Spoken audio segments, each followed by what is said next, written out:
کہاں گیا وہ 50 لاکھ یا پتہ نہیں 1 کروڑ نوکریاں دینے کا منصوبہ؟ بدتمیزی والا کلچر ان کا، بد تہذیبی والا کلچر ان کا، جو قوم کو سکھانے آئے تھے، شکر ہے کہ جلدی جان چھوٹ گئی ہے۔ اکنامک سیکٹر میں بھی، پاکستان کی ڈیولپمنٹ کے سیکٹر میں بھی، اور پاکستان کی معاشرت ایجوکیشن سیکٹر میں بھی ہم نے اللہ کے فضل و کرم سے ہر ڈیفنس میں ہر سیکٹر میں اللہ کے فضل و کرم سے ہم نے مثالی کارکردگی دکھائی۔ ان کے نصیب میں لکھا ہوا ہے، یہ نصیب میں لکھا ہوا ہے کہ آپ نے لوگوں کے کاروں کے پیچھے ہی بھاگنا ہے۔ اور خلل آپ جانتے ہیں کہ ڈالنے والے کون تھے، تو خلل نہ آتا آج یقیناً پاکستان ایشین ٹائگر بن چکا ہوتا۔ خلل ڈالنے والے ذرا اپنی شکل دیکھیں شیشے میں کہ انہوں نے اس ملک کے ساتھ کیا کیا۔ درخت لگانے کا منصوبہ کہاں گیا وہ 50 لاکھ یا پتہ نہیں 1 کروڑ نوکریاں دینے کا منصوبہ؟ کدھر ہے وہ 300 ڈیم کدھر چلے گئے جو بننے تھے وہاں پہ ملک کے اندر؟ کہاں ہے وہ؟ کسی ایک ڈیم کا ہی نام بتا دو، کسی اپنا جو ہے وہ ڈیم بابے کی بات نہیں اصل بابا ہی جو ڈیم بابا تو آپ کے سامنے ڈیم پھول بنایا جی۔ ہاں جی، تو وہ کہاں ایک ہی ڈیم کا نام بتا دو یار، کسی ایک درخت کی نشاندہی کر دو جو آپ نے لگایا ہے، ایک بندے کی نوکری بتا دو جس کو آپ نے اپنا میرٹ پہ نوکری دی ہو۔ یہ بہت پاکستان کے ساتھ ظلم زیادتی کی ہے۔ تو میں یہ کہہ رہا ہوں کہ کام کرنے والے کوئی اور لوگ ہیں، یہ سب نعرے لگانے والے، پیچھے بھاگنے والے، اور بدتمیزی والا کلچر ان کا، بد تہذیبی والا کلچر ان کا، جو قوم کو سکھانے آئے تھے، شکر ہے کہ جلدی جان چھوٹ گئی ہے، اور انشاءاللہ قوم کو پھر اللہ کے فضل و کرم سے ایک تعمیر نو کر کے قوم کو اپنی جگہ پہ ہم انشاءاللہ کھڑا کریں۔ بڑے کام کیے ہیں۔ اکانومی اب ہماری کہاں جا رہی تھی، جنہوں نے ابھی گنوائی ہیں وہ چیزیں، یلو کیب تھی، موٹر ویز تھے، سی پیک تھا، پھر اس کے بعد جو ہے وہ غریبوں کی مفت آپریشن، اس کے بعد ان کے جو ہمارا ایک تھا پروگرام کہ ہم اپنا جو ہے وہ کڈنیز جس کے فیل ہوتے تھے، گورنمنٹ ڈائلسس بھی، اور گورنمنٹ کے ایکسپینس پہ کڈنی جو ٹرانسپلانٹ کی جاتی تھی۔ تو یہ سب ایک یعنی کہ سوشل سیکٹر میں بھی، اکنامک سیکٹر میں بھی، پاکستان کی ڈیولپمنٹ کے سیکٹر میں بھی، اور پاکستان کی معاشرت ایجوکیشن سیکٹر میں بھی ہم نے اللہ کے فضل و کرم سے ہر ڈیفنس میں ہر سیکٹر میں اللہ کے فضل و کرم سے ہم نے مثالی کارکردگی دکھائی۔ ہم نے ڈیفنس کو بھی پیچھے نہیں رکھا۔ آپ جانتے ہیں 1998 میں کیا ہوا تھا، آپ کو پتہ ہے نا؟ تو یہ سب چیزیں بھولنے والی نہیں۔ یہاں حیرت ہوتی ہے کہ ابھی کل پرسوں خایا صاحب کے ساتھ جو یہاں ان کا جس طریقے سے سلوک کیا گیا، ان کے نصیب میں لکھا ہوا ہے، یہ نصیب میں لکھا ہوا ہے کہ آپ نے لوگوں کے کاروں کے پیچھے ہی بھاگنا ہے۔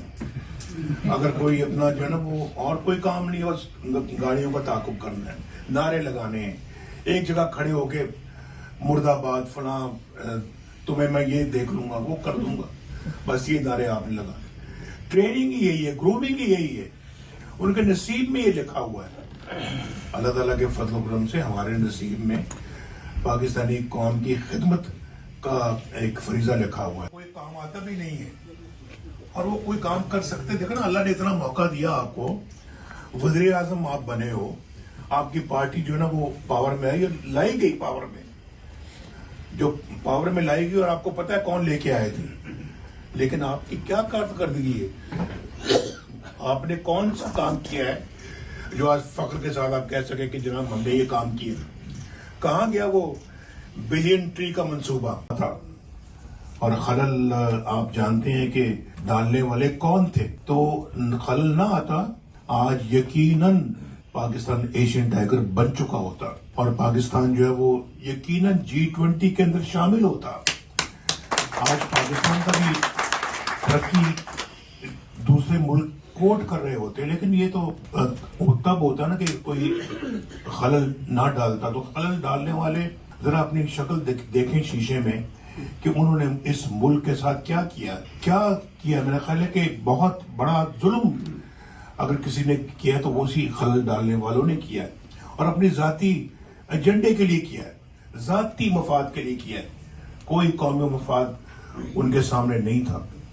اور وہ سب شکلیں آپ کو یاد ہیں، پتہ ہے آپ سب کو.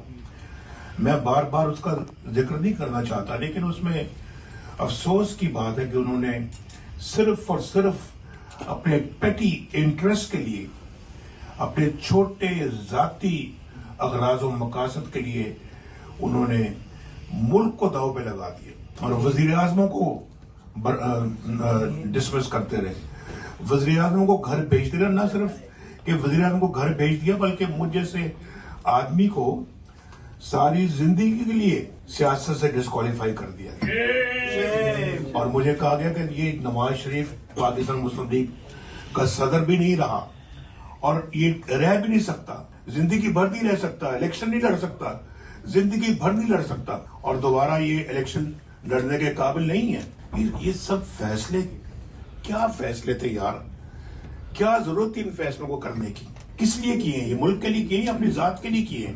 یہ ملک کے لیے فیصلے نہیں ہیں.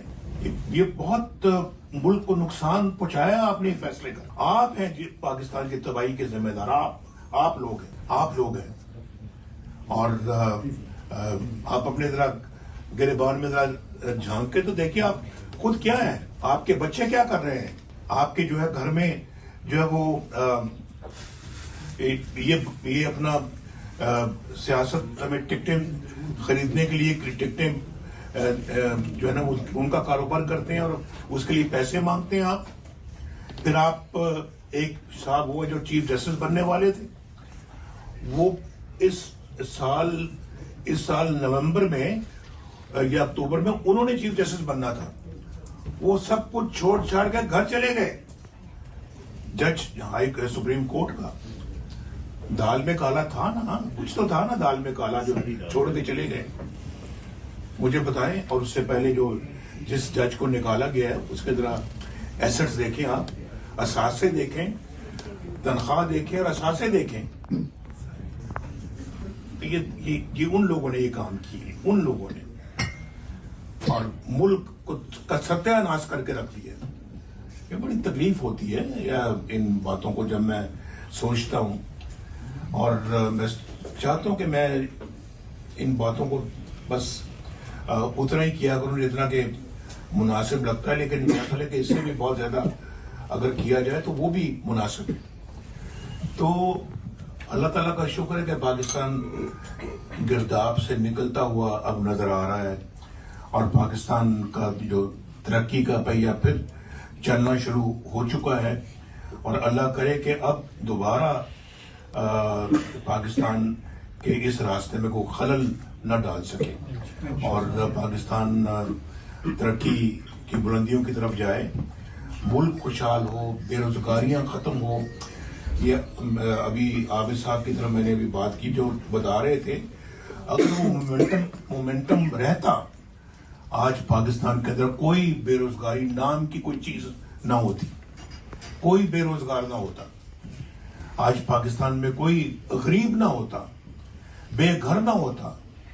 یہ میں آپ کو ایسے نہیں کہہ رہا، میں ذمہ داری سے یہ بات کر رہا ہوں. ہر ایک کے پاس ایک اچھا روزگار ہوتا، ہر ایک کے پاس ایک اپنا گھر ہوتا، بچے اسکول جا رہے ہوتے، کوئی تعلیم سے محروم نہ ہوتا، کوئی دہشت گردی نہ ہوتی. پاکستان نے اتنے بڑے بڑے کام کیے ہیں میرے بھائیوں، میرے بہنوں، کہ جب وہ موقع آئیں گے تو پھر انشاءاللہ ہم بڑے اجلاسوں سے بھی خطاب کریں گے. تو اللہ تعالیٰ کا بڑا شکر ہے. میں آپ سب کو یہ کہنا چاہتا ہوں، مجھے ماشاءاللہ جب میں دائیں بائیں نظر دوڑاتا ہوں تو مجھے بڑی اچھی جانی پہچانی شکلیں اور چہرے میرے سامنے آتے ہیں. مجھے دیکھ کر بڑی خوشی ہوتی ہے اور ہو رہی ہے خوشی، اور کہ وہ آج میں ان کے سامنے بیٹھا ہوں، آج میرے سامنے بیٹھے ہیں. تو یہ بہت ہی اچھا لگ رہا ہے. تو میں جی شکریہ آپ کا. وہ میں نہیں کہوں گا جو میں جلسے میں کہتا ہوں. ایک چائے کا گھونٹ میرا گلا اور بھی صاف ہو جائے گا. تو میں صرف یہ کہنا چاہ رہا ہوں کہ اللہ تعالیٰ کا بڑا شکر ہے کہ دن بدن پاکستان کے حالات بہتر ہو رہے ہیں اور دن بدن اکنامک انڈیکیٹرز بھی پہلے سے بہتر ہو رہے ہیں. الحمدللہ اللہ تعالیٰ نظر بد سے بچائے اور دن بدن پاکستان ترقی کی راہ پہ گامزن ہو رہا ہے ماشاءاللہ. جو بہت انٹرسٹ ریٹس ملک کے جو ہے اتنے اوپر چلے گئے تھے وہ اب بتدریج کم ہونا شروع ہو گئے ہیں جو کہ ایک بہت اچھی نشانی ہے. پاکستان کا گروتھ ریٹ جو ہے وہ ماشاءاللہ پہلے سے بہتر ہو رہا ہے. پاکستان کے جو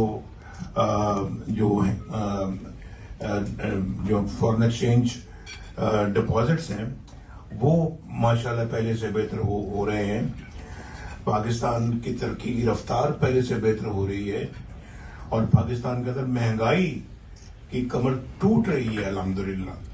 اور اس میں شہباز صاحب کی کارکردگی کا ایک بہت عمل دخل ہے. وہ بیچارہ دن رات کام کرتا ہے اور مجھے سمجھ نہیں آتی کہ وہ کس وقت وہ آرام کرتے ہیں کیونکہ بہت دل و جان کے ساتھ ملک کی جو ہے وہ حالت بدلنے کے لیے وہ کام کر رہے ہیں. اور ان کی سربراہی میں ماشاءاللہ یہ اکنامک انڈیکیٹرز کا بہتر ہونا ایک بہت اچھی بات ہے اور یہ مسلم لیگ نون کے لیے ایک بہت بڑا کریڈٹ ہے. پھر ابھی بیرسٹر عابد صاحب نے آپ کو میرے دور کی کچھ باتیں یاد کرائی ہیں, کچھ کام یاد کرائے ہیں, کچھ منصوبوں کی طرف نشاندہی کی ہے. اللہ تعالیٰ کا شکر ہے کہ اللہ تعالیٰ نے مجھے یہ توفیق عطا فرمائی اور ہم نے یہ کام کیا. اور عابد صاحب کا شکریہ کہ انہوں نے ان کو یاد رکھا اور آپ سب کو بتایا ہے. تو مسلم لیگ نون جب بھی آئی ہے اللہ کے فضل و کرم سے جب بھی آئی ہے پاکستان اس طرح سے اوپر گیا. اور ہم ٹھیک کہتے تھے, میں ٹھیک کہتا تھا. میں 1990 میں جب میں پاکستان کا وزیر اعظم بنا ہوں تو ایشین ٹائیگر کا لفظ سب سے پہلے میں نے جو ہے وہ قوم کے سامنے پیش کیا کہ ہم انشاءاللہ ایشین ٹائیگر بنیں گے.